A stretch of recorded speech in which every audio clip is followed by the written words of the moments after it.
마태복음 7장 21절부터 27절 말씀을 한번 좀 준비해 봤습니다. 7장 21절부터 27절 말씀 저랑 한 구절씩 교독해 올리겠습니다. 제가 먼저 읽습니다. 나더러 주여 주여 하는 자마다 다 천국에 들어갈 것이 아니요 다만 하늘에 계신 내 아버지의 뜻대로 행하는 자라야 들어가리라.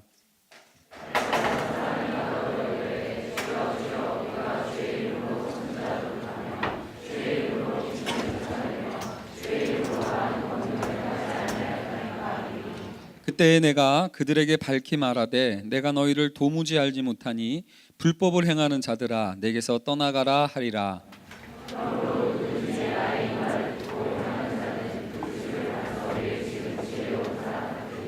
비가 내리고 창수가 나고 바람이 불어 그 집에 부딪히되 무너지지 아니하나니 이는 주추를 반석 위에 놓은 까닭이요.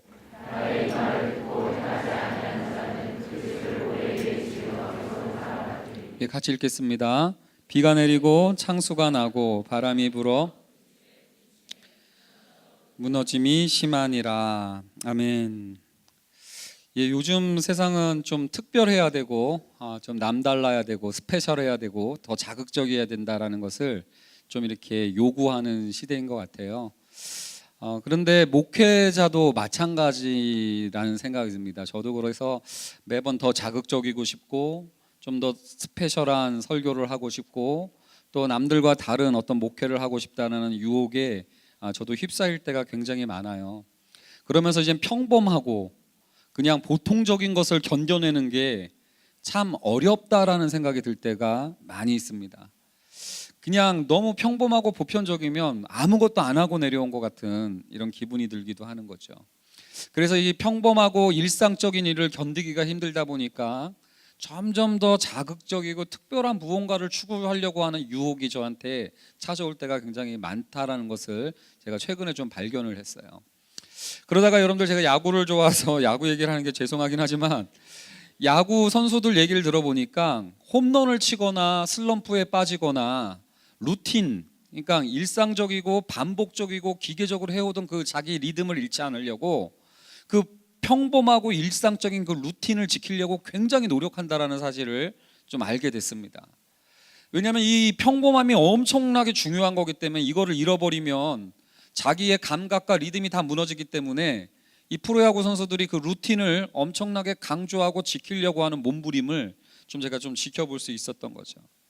그러면서 제가 좀 반성을 했습니다. 목회도 평범하고 일상적인 것의 그 소중함이나 귀함을 알아야 되는데 진짜 뭐 만명 목회 특별한 그런 거를 부러워할 게 아니라 한 사람 한 사람 이렇게 귀하게 여기는 그 루틴을 중요시해야 되는데 이 자리에 서 있다라는 것 자체만으로도 감사해야 되는데 여러분들 사역이 18년 차가 되고 조이스 온 지도 4년 차가 되고 그러니까 매너리즘 그리고 여러분들한테 이제 수용되지 못하고 있다라는 느낌 이런 것들을 통해서 여러분들 그 루틴이 깨져가는 모습들을 보면서 제가 막 이렇게 당황하는 모습들을 좀 발견한 거죠.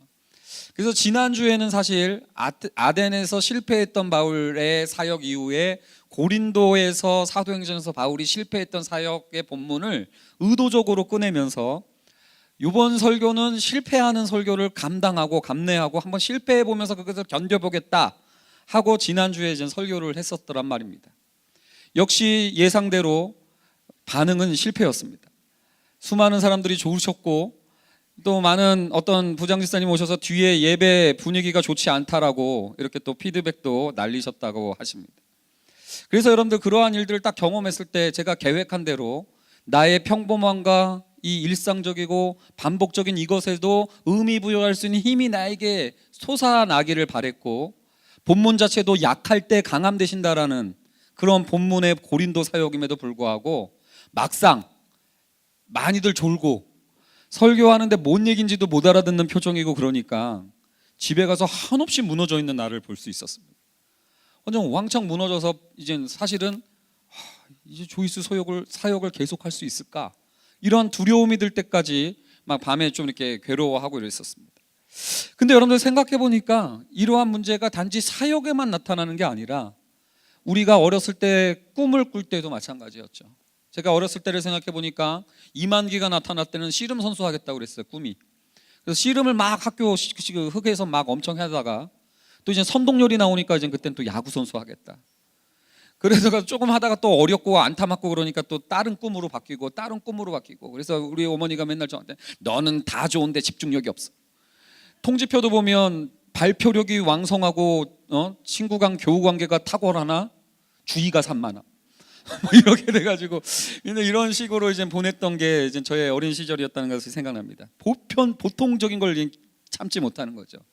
근데 저만 그럴까라고 생각을 해봤을 때 이 문제가 아니구나, 보편적인 문제구나. 많은 사람들이 그렇게 뜨거워서 결혼해서 사랑합니다 그러고 결혼했지만 부부관계가 보편적이 되고 평범해지고 일상적이 되면 그 루틴을 참지 못하는 많은 부부들을 보게 되는 경우도 있죠. 뿐만 아니라 여러분들 관계 가운데에서도 마찬가지죠. 특별히 교회 신앙생활도 마찬가지 아닐까요?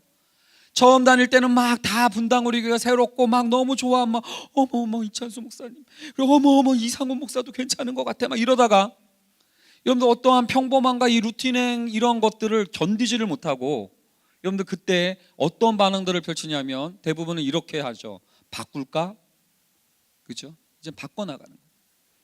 여러분들은 어떻습니까? 이런 평범함과 보편적인 보통적인 이런 일상을 꾸준함과 신실함으로 버텨나가는 힘이 있는지요? 그러다가 여러분들 바람이 불고 창수가 나고 이렇게 비가 내리고 이렇게 되다 보면 고난이 오고 어려움이 닥치면 우리는 아예 확신을 해버리게 됩니다. 아, 여기까지구나. 그리고 딱 내려놓는 것이 일상화돼 버렸고 당연시 돼 버렸다라는 얘기죠.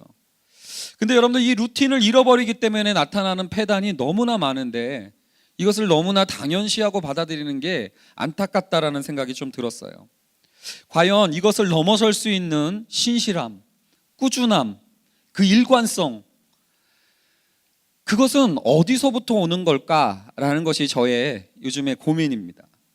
근데 오늘 본문 보니까요, 반석 위에 세워진 집과 모래 위에 세워진 집이 대조되어서 나오고요, 둘 다 비가 내리고 창수가 나고 바람이 부는 동일한 어려움과 동일한 여러분들 패턴을 경험하게 됩니다. 반석 위에 세운 집에는 조금 비가 왔고 모래 위에 세운 집에는 더 많이 비가 온 게 아니라 똑같이 비가 왔고 똑같이 창수가 왔고 똑같이 바람이 불어서 부딪혔을 뿐인데 한 집은 루틴과 위기와 고난을 버텨내는 힘이 있었고 한 집은 그런 위기가 올 때 그냥 무너져 내려고 사라져버리는 이 두 대조를 보여주고 있는 거죠. 무슨 차이일까라고 봤더니요, 반석 위에 세운 집은 이 말을 듣고 행하는 자 반석, 이 말을 나의 이 말을 듣고 행하지 아니하는 자는 모래, 이렇게 대조를 하더라고요. 그래서 저는 이제 그런 생각을 했습니다. 행함 없는 믿음, 이런 얘기를 하나 생각을 했어요. 그러면서 본문을 읽었는데요, 웬걸요, 주의 이름으로 선지자 노릇을 하고 주의 이름으로 귀신을 쫓아내고 주의 이름으로 많은 권능을 행하는 자들이 등장을 합니다. 겁나 많은 행함이 있었던 사람들이죠. 근데 여러분들 이들에 대해서 성경은 주님은 도무지 알지 못한다라고 얘기를 하고 있는 거예요. 여러분들 내 말을 듣고 행하면 반석, 내 말을 듣고 행하지 않으면 모래. 그렇다면 말을 듣고 집을 짓는 행함이 있으면 반석 위에 지은 집이고 모래 위는 말을 듣고 행하지 않았다니까 집도 안 져야 되는 거 아닙니까? 근데 희한하게요, 모래 위에 지은 집이라는 소리가 나오네요. 집을 지었다는 걸 보니까 이들도 행함이 있어요. 앞에랑 연결해서 보니까 주의 이름으로 선지자 노릇도 했고 주의 이름으로 많은 권능도 행했고요, 귀신도 쫓아내는 어떤 체험과 특별한 그런 것들도 경험했던 것 같아요. 근데 문제는 뭐예요? 행했는데도 반복적인 루틴 가운데 무너지기도 하고 비가 오고 창수가 나고 바람이 부는 어려움 앞에서 무너져 버리는 일들이 이 모래 위에 지은 집에는 펼쳐졌다는 얘기입니다. 똑같이 집을 지었기 때문에 비가 오기 전에는 차이도 없었어요. 똑같이 신앙생활하는 것 같았고 똑같이 목회하는 것 같았고 똑같이 그냥 살아가는 것 같았는데 비가 오고 창수가 나고 바람이 부니까 드러나요. 과연 무슨 차이가 있을까? 행함과 행하지 않음이라고 해서 더 열심히 행하면 된다고 생각했는데 행함과 행하지 않음의 단순한 차이가 아니더란 얘기입니다. 본문을 위해서 조금 자세히 봤더니 뭐였냐면 반석 위에 세워진 행함이냐 아니면 그냥 행함이냐의 뜻이더라고요. 여러분들, 그러면서 제가 반석 위에 세워졌는가, 이것이 무엇인가에 대한 질문을 여러분들과 함께 나누고 싶은 생각이 들었습니다. 저도 늘 나의 이 일상적이고 평범해지는 이 모습 가운데 여러분들, 이것들을 어떻게 극복할 수 있을까, 이것들에 휘둘리지 않고 신실함을 지킬 수 있는 힘이 어디 있을까라는 고민을 하면서 그것은 반석 위에 세워지는구나 라는 메시지까지는 받았는데, 도대체 반석 위에 세워지는 게 뭘까가 이제 궁금했던 거죠. 그러다가 제가 지난주 목요일 날 우리 제자반 지체들을 데리고 한 가지 실험을 했습니다. 우리 제자반 지체들한테 실험했다니까 좀 약간 죄송하기는 하는데, 여러분들 그냥 하나 해보고 싶었던 게 있었어요. 왜냐하면 제자 훈련 그 가가 뭐였냐면 순종하는 삶이었어요. 따라합니다. 순종하는 삶. 근데 이것을 책상 위에서 공부해가지고 될 게 아니다라는 생각이 들어서 그날은 제가 기도하다가 정말로 순종의 기분과 느낌을 맛보여줘야 되겠다. 그래서 훈련을 어떻게 시작했냐면, 모여서 찬양 기도하고 나오는 다음에 공과를 피고 성경 공부를 한 게 아니라 3명씩 4명씩 나눠서 조를 짜서 서현역 AK백화점으로 나가서 모르는 사람한테 주님이 이웃사랑을 명령하셨으니 순종한다라는 마음을 가지고 그냥 나가서 그 사람들 위로해주고 기쁘게 해주고 격려해주고 돌아와라. 그냥 이 과제를 내줬어요. 그래서 10시까지 이 지체들이 헤매고 이렇게 돌아다녔습니다. 약간 불안했어요. 이 사람들 또 나가서 자기들끼리 서성거리다가 그냥 오면 뭐하지? 이거 완전 훈련이 망하는 거 아니야? 근데 여러분들, 돌아와서 보고를 받는데 저한테 굉장한 은혜가 있었습니다. 반석이 무엇인가를 볼 수 있는 깨달음이 거기에 저한테 있었는데요. 어떠한 보고가 있었냐면, 순종한다라는 마음으로 나가게 되니까, 여러분들 생각해 보세요. 낯선 사람한테 그냥 뭐 하나 그냥 준다라는 게 쉬운 일이 아니에요. 좋은 걸 주려고 해도.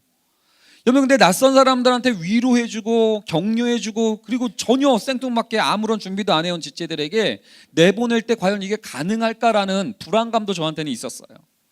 근데 그날은 주님 명령이다, 순종하는 삶, 책상에서 공부할 필요 없다, 순종하자, 그리고 내보냈거든요. 돌아오는 보고가 뭐였냐면, 첫 번째가 기뻤다는 거였습니다. 기뻤는데 뭐가 기뻤냐? 주님께 순종한다는 기쁨이 있었다는 보고를 들었고요. 두 번째는 내가 섬겨주는데 그 낯선 사람들이 기뻐하고 반가워하는 표정이 그렇게 아름다워 보이고 그렇게 기뻤다라는 거예요. 여러분들, 순종하면서 했던 까닭은 뭐였냐면, 여러분들 그 낯선 사람한테 가는 두려움이 기쁨으로 바뀌었다라는 보고를 받았고요. 두 번째는 어떻게 해야 될지를 몰랐는데 막상 순종하러 나가보니까 만나야 될 사람들을 다 만나고 돌아왔던 거예요. 심지어는 어떤 조는요, 세월호 유가족들 위해서 이게 노란 리본 만들어주는 사람들 만나가지고 막 그 사람들 같이 만들어주면서 그 사람들 애완도 들어주고, 그것도 만들어 서현역에서 그것까지 막 나눠주면서 의미 있는 일 하고 왔다고 어깨에 힘이 들어와서 왔더라고요. 막상 순종하러 가봤더니 어떻게 해야 될지 몰랐는데 인도함이 있었다라는 고백을 하는 장면을 제가 지난주에 들었습니다. 뿐만 아니라 우리 제자반 보면 사실 아직도 MT를 안 가서 그런지 서로 약간 좀 서먹서먹하거든요.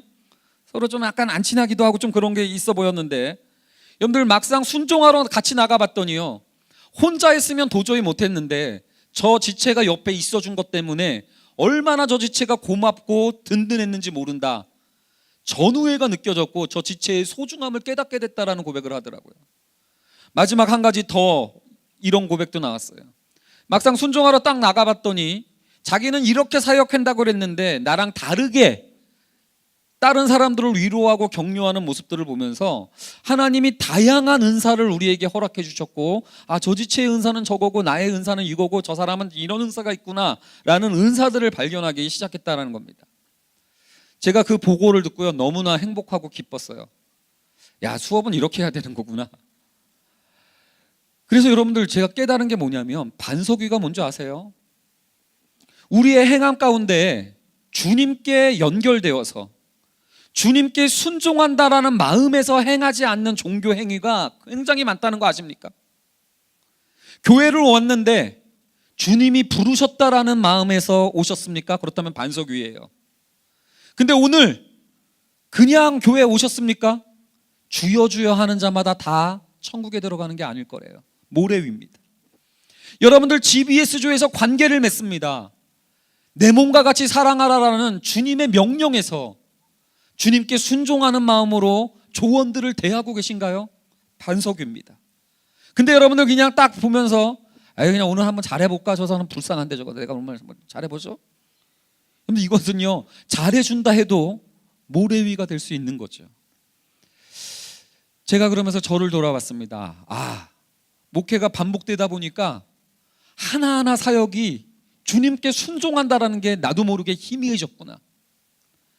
한 영혼 한 영혼 대한다라는 사실이 주님의 명을 받아 하는 거룩한 사명이라는 사실을 망각하면서 기계적으로 대했구나. 그래서 여러분들 회개하는 기회를 가졌고 다시금 반석이 어딘지를 알게 되는 깨달음을 얻게 됐습니다. 오늘 이제 봄 소풍을 떠납니다. 여러분들 비가 오고 창수가 나고 바람이 부는 관계일 수도 있을 거예요. 나는 잘해주려고 그랬는데 완전 창수야. 이름도 창수. 여러분들 그럴 수 있겠죠. 그래서 여러분들 그 사람이랑은 이제 도저히 안 하고 끊고 이럴 수 있는 게 우리들의 인지상정이고, 그래서 내 편한 사람끼리 만나고 아예 이게 원하지 않으면 그냥 떠나버리면 그만이다라고 생각할 수 있는 게 우리들일지 모르지만, 오늘 저는 여러분들의 일상이 반석 위에 세워지는 집이 되길 원합니다. 주님께 순종하는 마음으로 옆에 지체들을 대해보기, 이게 바로 오늘의 미션입니다. 자, 옆에 분들에게 한번 얘기해 볼까요? 주님 마음으로 너를 대해볼게. 여러분들 한번. 자, 저는 이러한 주님께 순종한다는 의식의 회복을 통해서 아까 제자반이 고백했던 것처럼 기쁨이 여러분들에게 신앙에 회복되어지길 원하고, 막상 순종하는 발걸음 어떻게 될지 몰랐지만 그 인도하심을 구체적으로 경험해보고, 지체들이 함께 순종하는 모습을 통해서 얼마나 든든한지를 확인해보고, 그 다음에 마지막으로 각각의 다름에도 불구하고 아름다운 하모니를 이루어 주시는 하늘의 은혜를 여러분들이 반석 위에서 경험해봤으면 좋겠습니다.